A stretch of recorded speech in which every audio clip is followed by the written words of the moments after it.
Yo, what's up? Welcome back to our YouTube channel, Boss Under TV.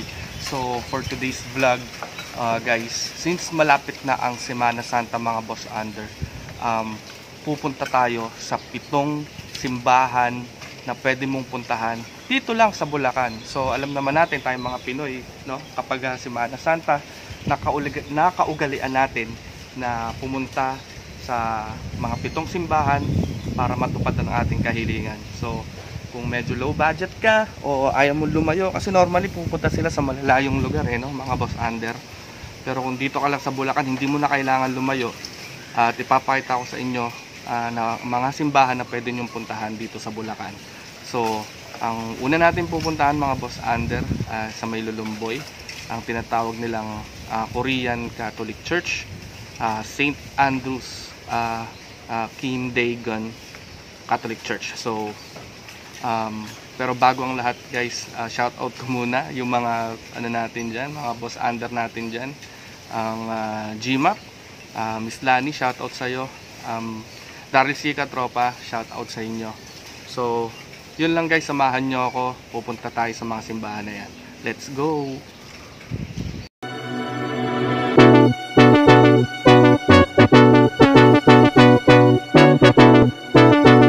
Yo, what's up mga Boss Under? So, nandito na tayo sa unang shrine na pwede nyong puntahan dito sa Bulacan.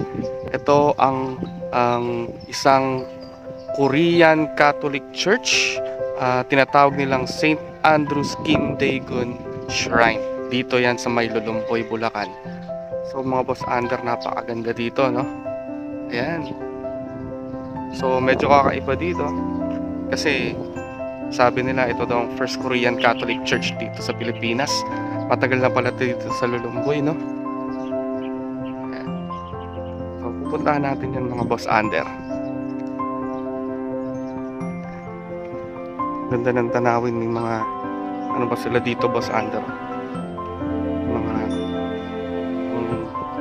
lake. Ayan.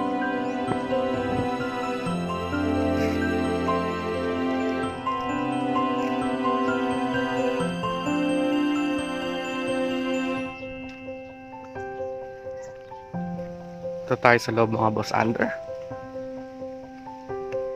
Isa to sa mga magandang puntahan ngayong Semana Santa. Yan, mga taga Bulacan, bubuksan daw nila to. Museum St. Andrew Kim Dae-gun. Yan. Try natin inutin mga Boss Under. Tingin ko maganda, bubuksan nila to sa Semana Santa. So, napakalawak dito, no, mga Boss Under. Ayan. So, here we go to the first church. Dito yan sa may Barangay Lulumboy, Bocaue, Bulacan. Okay? Let's go! Ayan. Ito tayo sa pinaka-church. Wow! Okay, ito yung mga makikita nyo mga Boss Under.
So ayun mga boss under, no?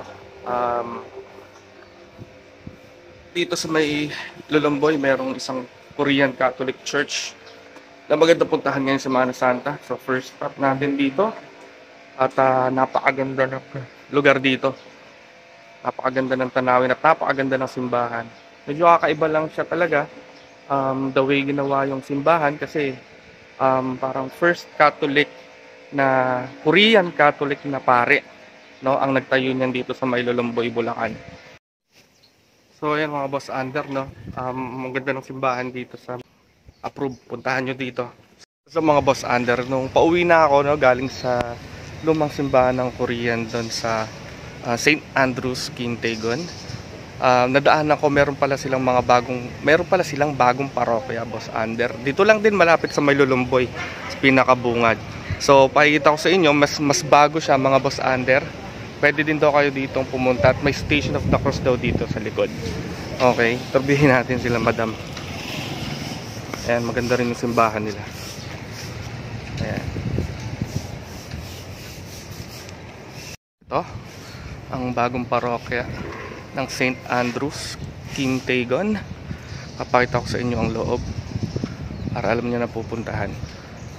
So ito po sila sister. So po, Boss Under TV. So ito po pala ang kanilang parokya. Asiret na mga masisipag. Ayan po, mga masisipag na asiret. So sila yung namamahala dito.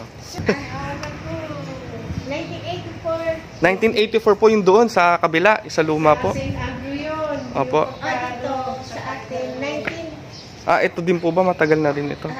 Ito yung pinaka-parokya. Nandiyan si brother, nasaan ba? Hindi lang po. Okay lang po. Napakaganda ho. Maswerte ako dito. Hindi ka na makapangyarihan. Hello po. Sabi ko. Ito po si San Andres Kintegon. Ayan. Hello po. Good afternoon. So, itatanong ko lang po sana kung gaano na po ba katagal itong simbahan na ito dito. Ang pong simbahan ay may parokya po noong 1959 po. 1959 nung po ba yung dun sa kabila? Yung mas luma? Ito po ay na umpisan pong gawin early 2000s. Natapos po siya, dedicate noong year 2017. Nice. Ito po ba si Father San Andres Kintegon? San Andres Kintegon po ang kauna-unahang Koreanong pari na narahan po dito sa amin sa baryo po ng Lulumboy. Lumboy. Nice. Ayun, mga boss under. Napakaganda po ng simbahan. Marami po pupunta dito, tsaka po doon sa kabila. Opo. Pero ito po bali po yung pinaka-parokya po niya. Doon po yung pinaka-lugar po na pinag-stayan po niya. Pero ito po yung parokya na... So sa Semana Santa, pares po bubuksan? Opo, buksan. Nice. Tapos pwede din po sila mag-sleep over, mag-stay.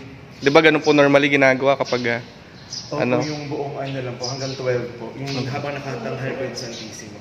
Opo. And guys, mga boss under, ngayong Semana Santa, pumunta tayo isa sa pinakamagagandang simbahan dito sa Bulacan. So dito yan sa Barangay Lulumboy, Bocaue, Bulacan. Ang pangalan po ulit ng church ay St. Andrew Kintegon Shrine. Parokya po ng Nuestro Señor Jesucristo, Pandiocesis po na Dambana ng San Andres Kintegon. Okay. Thank you, sir. Thank you po. Nice meeting you po. Welcome back mga boss under. So syempre, andito na tayo sa susunod na simbahan na pwede nyo puntahan mga boss under. At hindi mawawala sa listahan ang Divine Mercy. Dito yan sa may Marilao, Bulacan. So let's go. Samahan ko kayo.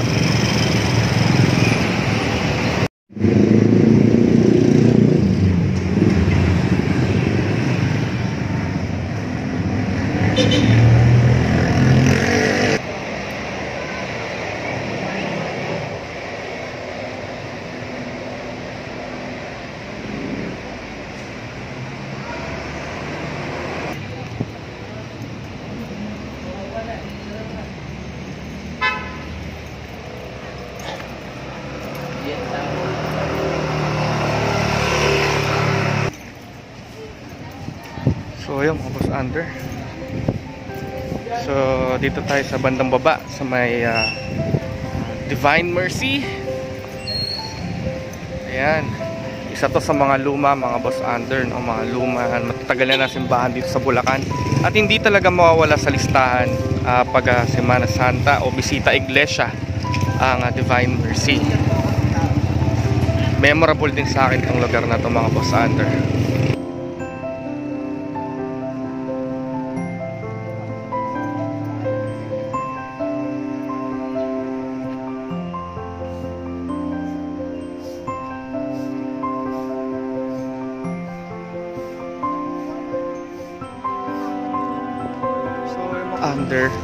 Dito sa Divine Mercy, nandito din ang tinayo ang isa sa pinakamalaking rebulto ni Jesucristo. Ayan. So nandito yan sa bandang baba. Pupuntahan natin yung mga boss. Ayan siya, oh. Laki niyan, mga boss under. Ayan. Wow. So ito yung isa pa nilang parokya sa bandang baba. Ito yung pinaka open, no? Ayan. Station of the Cross din, of course, ang Divine Mercy.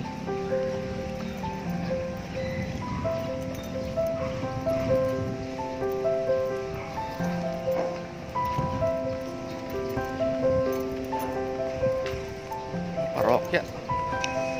So ayun guys. Grabe, napakalaki. Ayan.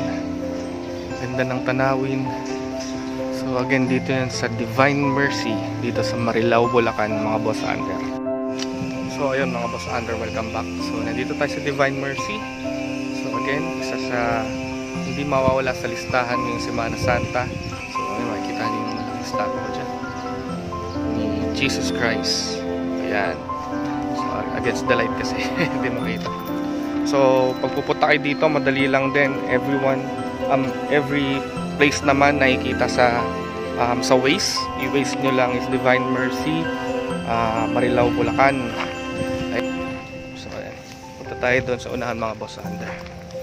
Ayan. So isama nyo na to sa listahan ng pupuntahan nyo ngayong Semana Santa o pag kayo magbibisita iglesia. Okay, pakita ko sa inyo.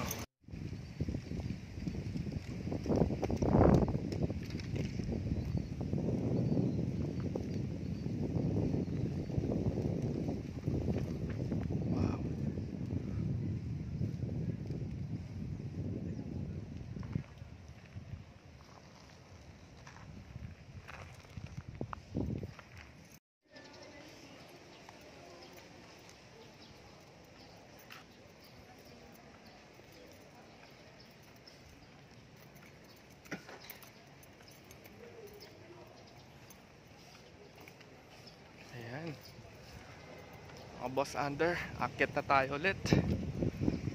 Boss under, after nitong Divine Mercy, pupunta tayo sa susunod nating simbahan, pangatlong simbahan. Let's go, I'll be back. So, what's up mga boss under? So nandito tayo sa susunod na simbahan. Sino ba naman ang makakalimot kung ikaw isa kang legit na taga Bulacan? Hindi mawawala sa listahan itong simbahan sa may Kawayan, Bulacan. So ipapakita ko sa inyo yung simbahan. Let's go!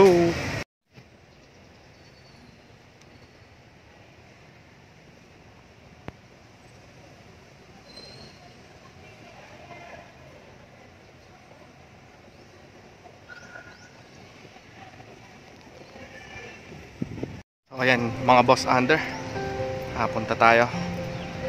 Dito lang yan sa may Kawayan, Bulacan. Madali lang itong mahanap kasi malapit lang to sa munisipyo ng May Kawayan, Bulacan, no? So medyo looban siya. May sikat to sa May Kawayan, malapit sa may palengke ng May Kawayan, Bulacan, mga boss under. So Saint Francis of Assisi Parish, dito yan sa may Kawayan, Bulacan. Let's go. So ayan, boss under. So again, May Kawayan, Bulacan. Huwag niyong kakalimutan puntahan sa Bisita Iglesia. Ilagay niyo na sa inyong listahan, Saint Francis of Assisi Parish, May Kawayan, Bulacan. Ayan, wala kayong magiging problema sa parking dito dahil malaki ang parking dito mga boss under. Ayan, dito kinasal ang aking tropa. Shout out Reynald Francisco. Ayan, I love you pare, I miss you. So ayan. So what's up mga boss under? So nandito na tayo sa pang-apat na simbahan na pwede nyong puntahan dito sa Bulacan. At dito lang yan sa Giginto, Bulacan. Okay, sa may ano lang siya, along MacArthur Highway. Tinatawag itong St. Ildefonso Shrine. Okay, so pakita ko yan sa inyo. Isa rin to sa mga pinupuntahan dito sa Bulacan, sa bayan ng Giginto.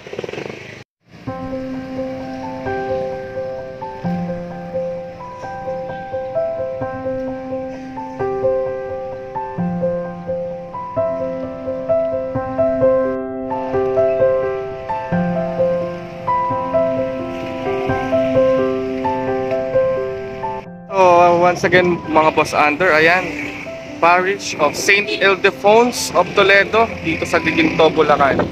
May kita nyo sa may MacArthur Highway lang to mga boss under. Dadaanan yan. Tahan natin mga boss under. 4 na simbahan na pwede nyong puntahan ngayong Semana Santa sa inyong bisita iglesia. Ayan o.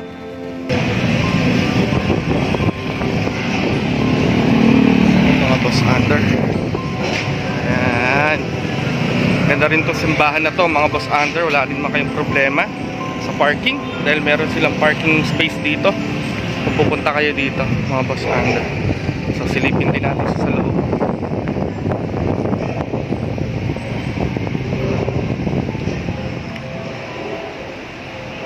So again, dito yan sa poblasyon, sa may bayan ng Giginto, Bulacan. Parish of St. Ildefonso of Toledo.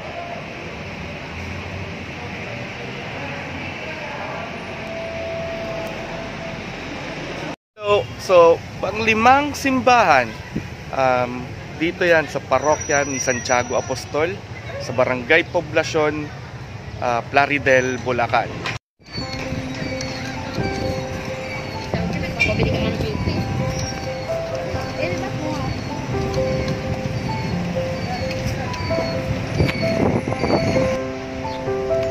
Ayan mga boss under.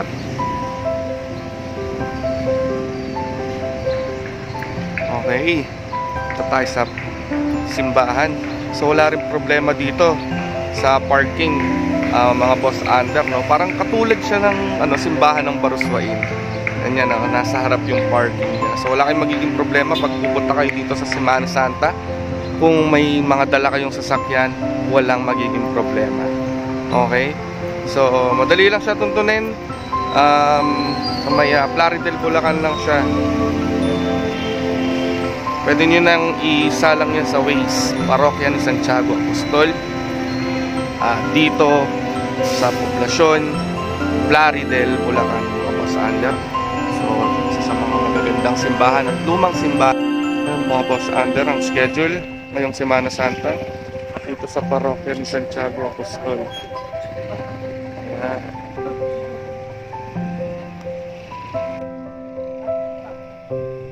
So welcome back mga boss under.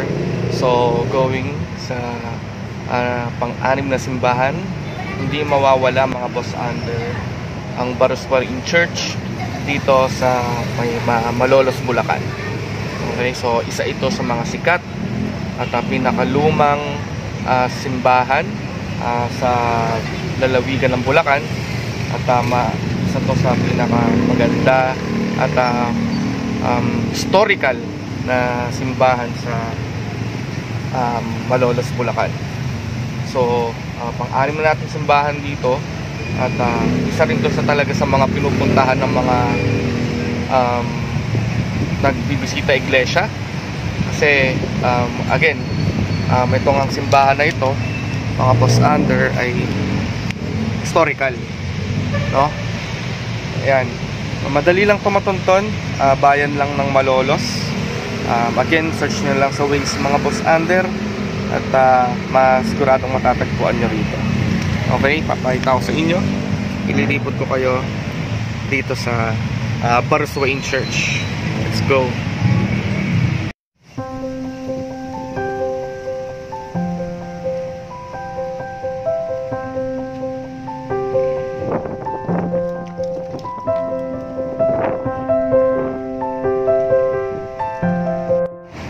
So, ayan mga boss under, no?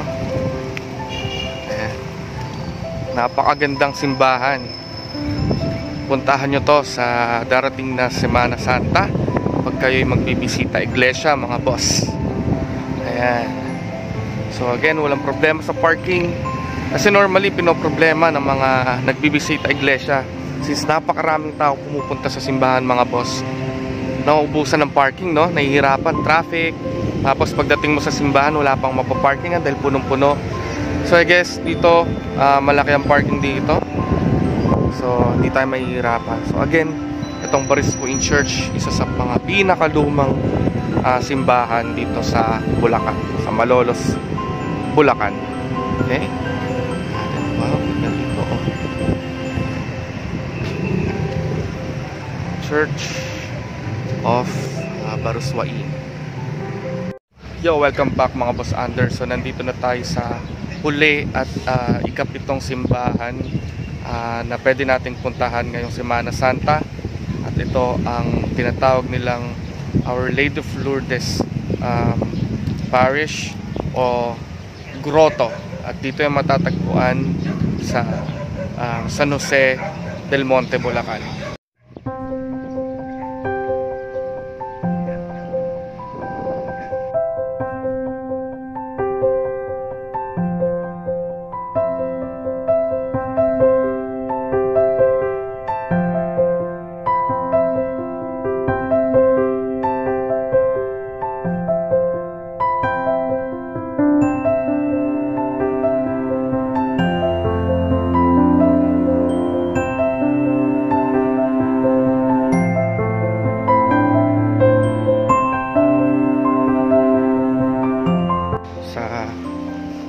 Holy Spring Water dito sa grotto. Ganda dito guys. Isa to sa mga puntahan nyo ngayong Semana Santa. Huwag mawawala ang grotto, no? Kasi napakalaki nito. Pwede kayong magstay dito. Ang daming pwede nyong puntahan, no? So since ikapito na to, ikapitong simbahan na to aking napuntahan. Ayan, siguro pwede tayo mag-wish. Biro lang.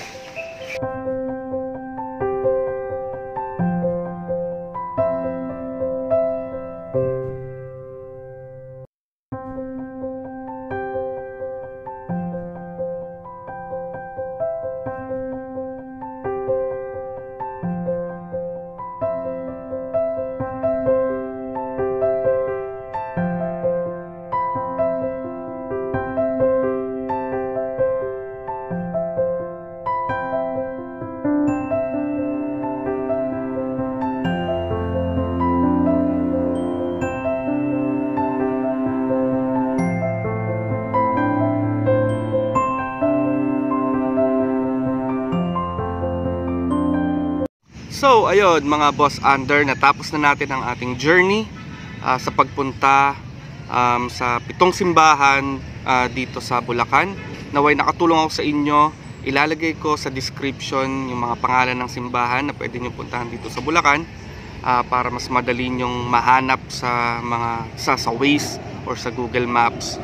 So madali lang puntahan. So tulad ng sinasabi ko, hindi na kailangan pumunta sa mga malalayong lugar, malalayong simbahan para makompleto yung bisita iglesia. Dito lang sa Bulacan, pwede mo nang makompleto mga boss, no? Mga ka-under ko dyan. So yun lang, wag nyong kakalimutan na hindi porket maganda o pangit ang simbahan, ang pinakamahalaga is magdadasal tayo ng taimtim. Alalahanin natin ang paghihirap ng ating Panginoong Hesukristo sa panahon na ito para sa kaligtasan ng mga tao, no? Dahil ko sinasabi, pero yun lang. Maraming salamat sa pagsama sa akin at sana naman nakatulong kahit papaano ang ating video. So yun guys, do not forget to like, share, and subscribe our YouTube channel, Boss Under TV. Maraming salamat sa inyo. Hanggang sa ating susunod na vlog. Again, pag under ka, behave ka. Okay? Peace out. Bye.